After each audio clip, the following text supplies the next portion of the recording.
Since the broad-based success of the 1999 Buena Vista Social Club film and album celebrating Cuban musicians, there's been a succession of virtuoso Cuban musicians like Roberto Fonseca, who have regularly played major music festivals and venues throughout the U.S. The United States is a great and important platform for jazz musicians, you know. But changes in U.S. visa procedures are making it more difficult for this current generation of Cuban musicians like Rodrigo Garcia Amaneros and his wife Tanya Haas Solorzano. They've spent much of the past year trying to get visas to play at festivals and schools in the United States they've been invited to. No, we don't have guarantee, and we are trying to do it. But yes, it's hard to process. Like most Cuban jazz musicians, Rodrigo and Tanya are classically trained graduates of Cuba's national music schools. They attended from elementary school through college. They've spent the majority of their lives preparing for professional music careers and joining the ranks of Cuba's world-class musicians. 8 years or 10, we started in the school like a career. At that age, you are not thinking a career, but we have that opportunity. Yeah, opportunity, but also it's like a responsibility. During the last week of the Trump administration in 2020, the U.S. shut down its embassy in Havana, accusing Cuba of state-supported terrorism. Since then, most Cuban musicians now have to travel to a third country with a U.S. embassy just to apply for a visa. It's devastating, emotionally and otherwise. The toll is at so many levels. Immigration attorney Bill Martinez helped get the original Buena Vista Social Club musicians into the U.S. for their celebrated Carnegie Hall debut in 1998.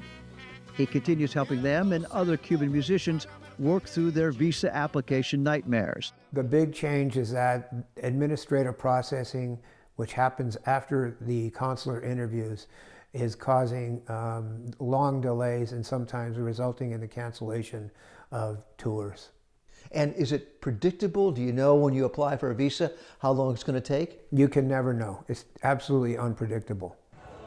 At this year's annual Havana International Jazz Festival, held every January for showcasing Cuban and other international artists, American music promoters were struggling to book Cuban performers for their upcoming festivals due to visa issues. You have to have the visa in order to do the booking. In order to get the booking, you have this kind of like the double-edged sword, right? It's like, what came first, the chicken or the egg? Kevin Ball and Lonnie Smith represent jazz festivals in North Carolina and Texas. Rodrigo's uncle and teacher, pianist Aldo Lopez Galvan, started playing major summer music festivals like this one in Napa Valley in 2017, after the Obama administration started normalizing relations and travel protocols with Cuba. But most of them were reversed by his successor, and the Biden administration has done little to lift the new restrictions during an election year. If you call me tomorrow and you tell me, can you be in San Francisco next week to work? Of course not. We have to do it with a lot of time.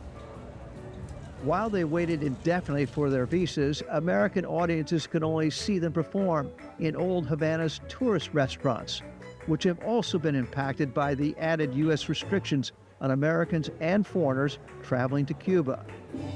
Their band is paid in cash and in meals, which have become even more valuable this year due to the government's latest round of food price hikes and rationing.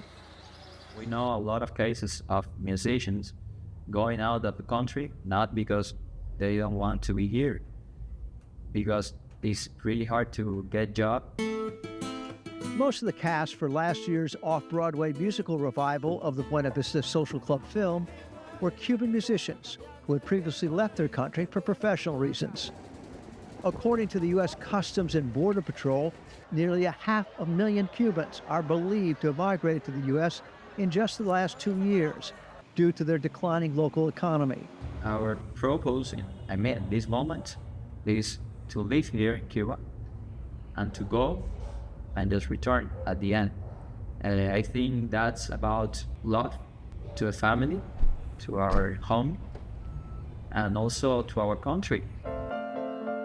As headliners at this year's Havana International Jazz Festival, Rodrigo's mother and Tanya's extended music families joined them on stage to honor Cuba's rich musical history and culture they are dedicated to preserving. This concert is about the history of the country, talking about love, how we suffered sometimes the migration. It's a place to be happy and also to cry together. We are always hoping that it will be better, for all of us. I mean, I think that restrictions are just stopping the interchange between one and the other people. A lot of culture is being stopped. After intensive lobbying by festival promoters and government officials on both sides of the process, Rodrigo and Tanya received educational and cultural visas to salvage some of their American invitations, as long as they don't get paid to perform in the U.S. For the PBS NewsHour, I'm Mike Cerre in Havana, Cuba.